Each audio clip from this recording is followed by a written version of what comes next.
ширкат доштанд. شورابینی مذکور در مقابل حضوری رئیس سفارت جمهوری تاجیکستان در فدراسیون روسیه برگزار گردید.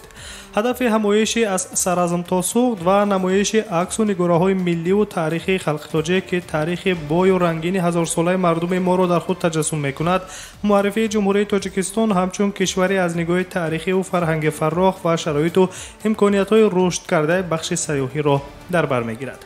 سفیر فوق‌العاده و مختار جمهوری تاجیکستان در فدراسیون روسیه امام‌الدین ستاروف ضمن برآمد خویش قید داشتند که تشکیلات بین‌المللی سازمان ملل متحد عاید به مسائل معارف، علم و فرهنگ یونسکو ماه نوامبر سال 2019 تشبس‌های جمهوری تاجیکستان را درباره در سطح بین‌المللی تجلیل نمودن 5500 سالگی سرازم باستانی و 700 سالگی شاعر و متفکر نامدار کمال خوجندی پذیرفت.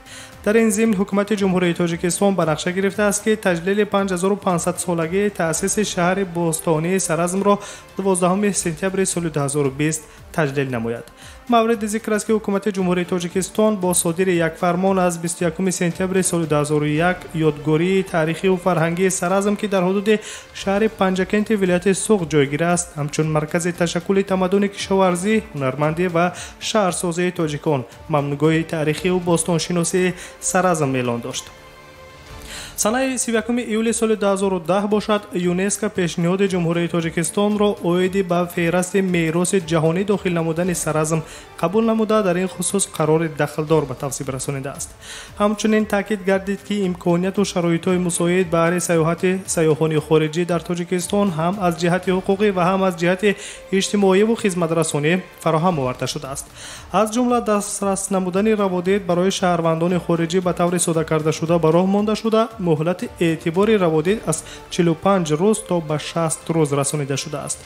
روادید یک کرته برای سیاحان خارجی $30 با اسعار ملی تقریبا 300 سومانی و روادید بسیار کرته $50 تقریبا 500 سومانی ارزش دارد. طور مسئولان سفارت جمهوری تاجیکستان در فدراسیون روسیه اطلاع دادند من بعد نیز در دایره سالهای رشد دهات، سیاحی و هنرهای مردمی اعلان گردیدن سالهای 2019-2021 در تاجیکستان جهت معرفی تاریخی از ازل بای تاجیکان، فرهنگ ملی و تشکل آن در هزار ساله ها و امکانیت‌های رشد کرده ساحه سیاحی و هنرهای مردمی چنین چاره‌بینی ها را در دیگر شهر و ولایت‌های روسیه طبق نقشه برگزار می‌کنند.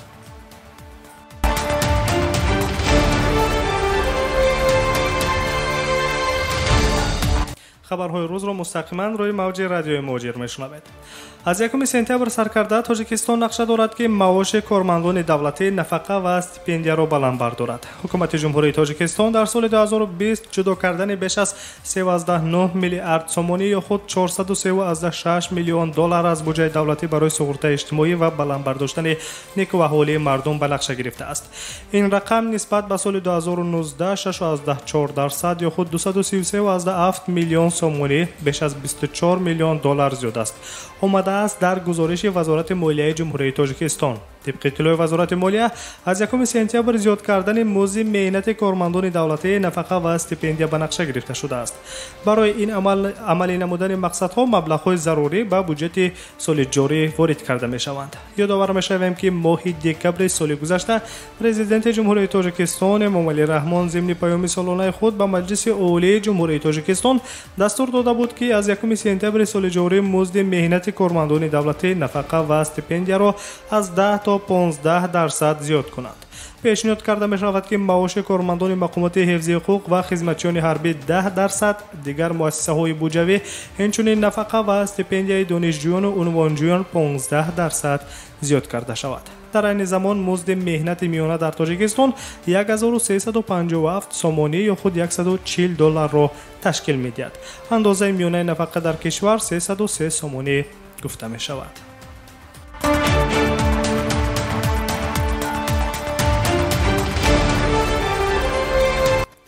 президенти ҷумҳурияи тоҷикистон сарфармондаи олии қувваҳои мусаллаҳ генерали артеш эмомалӣ раҳмон дар паради ҳарбӣ ки имрӯз дар шаҳри душанбе дар ҳудуди гвардияи миллӣ ба ифтихори 27-умин солгарди таъсисёбии қувваҳои мусаллаҳи тоҷикистон баргузор гардид, сарбозон ва афсарони артиши миллиро табрик гуфт.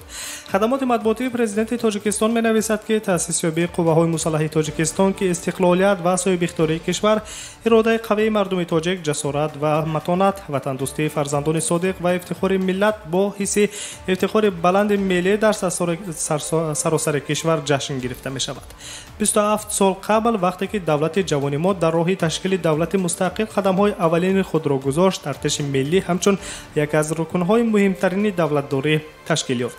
ҳамчунин таъкид гардидааст ки мустаҳкам намудани заминаи моддию техникии қисмҳои ҳарбӣ, қудрати мудофиавии қувваҳои мусаллаҳи кишвар ба хусусиятҳои таҳдиду хатарҳои муосир мутобиқ карда шуда, сатҳи савияи кори сарбозону афсарон зина ба зина баланд бардошта мешавад. дар чунин шароит тамоми кормандони мақомоти ҳифзи ҳуқуқ ва сохторҳои қудратӣ вазифадоранд дониш, таҷриба, малака ва қобилияти худро барои муҳофизати дастовардҳои даврони истиқлол, тамомияти арзии тоҷикистон ва хизмати содиқона ба манфиати халқу ватан амалӣ намоянд, изҳор доштааст президенти ҷумҳурияи тоҷикистон эмомалӣ раҳмон.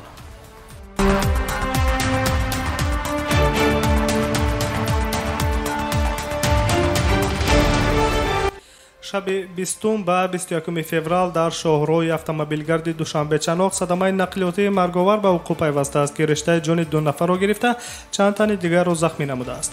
тавре расонаҳои хабарӣ менависанд, дар ин садамаи нақлиётӣ ки дар ҳудуди деҳаи фирдавсии ноҳияи шаҳристони вилояти Суғд рух додааст, мусофири нақлиёти сабукрави Opel Содиқҷон Ваҳобзода, раиси додгоҳи шаҳри Истаравшан ба ҳалокат мерасад.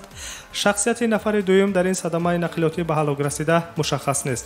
ду нафари дигар бошад бо бардоштани ҷароҳатҳои вазнини ҷисмонӣ ба беморхонаи истиқлолии шаҳри Душанбе интиқол дода шуданд. хабар медиҳад Кумитаи ҳолатҳои фавқулода ва мудофиаи граждании назди ҳукумати ҷумҳурияи тоҷикистон. гуфта мешавад ки нақлиёти сабукрави Opel таҳти идораи ронанда Ҷамшид Ҳасанов ба нақлиёти боркаши тамғаи Дулан бархӯрдааст. хотиррасон мекунем ки Содиқҷон Ваҳобзода 12 декабри соли 2017 аз вазифаи раиси суди ноҳияи Ҷабор Расулови вилояти Суғд озод карда шуда, раиси суди шаҳри Истаравшани вилояти Суғд таъин карда шуда буд.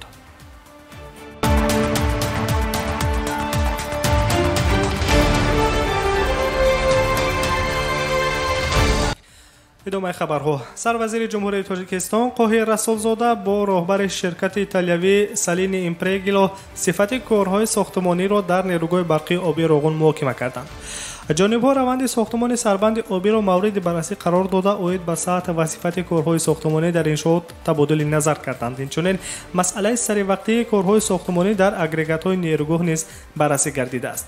ёдовар мешавем ки ширкати Салини Импрегило охири моҳи октябри соли 2016 ба сохтмони сарбанди нерӯгоҳи барқии оби Роғун оғоз кард.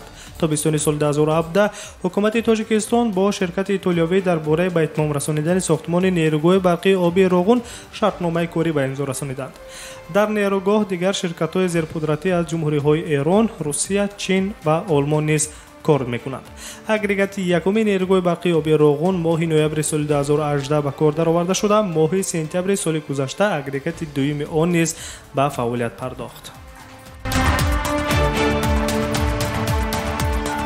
сомиёни азиз, дар охири нашри хабари як эълон низ дорем. шоми имрӯз ҷумъа 21 феврал соати 18 ба вақти Москав дар студияи марказии радиои Муҳоҷир пахши мустақими барномаи ҳуқуқи шумо бо иштироки ҳуқуқшиносони соҳаи муҳоҷират доир мекардад.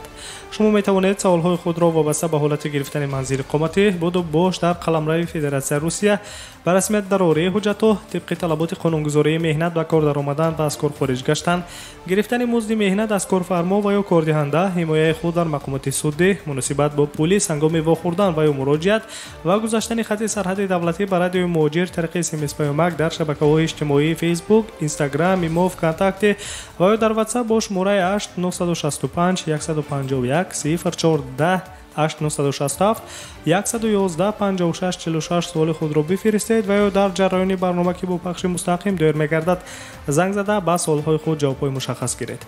фаромӯш насозед, пахши мустақими барномаи ҳуқуқи шумо шоми имрӯз ҷумъа 21 феврал соати 18 ба вақти Москав оғоз мегардад.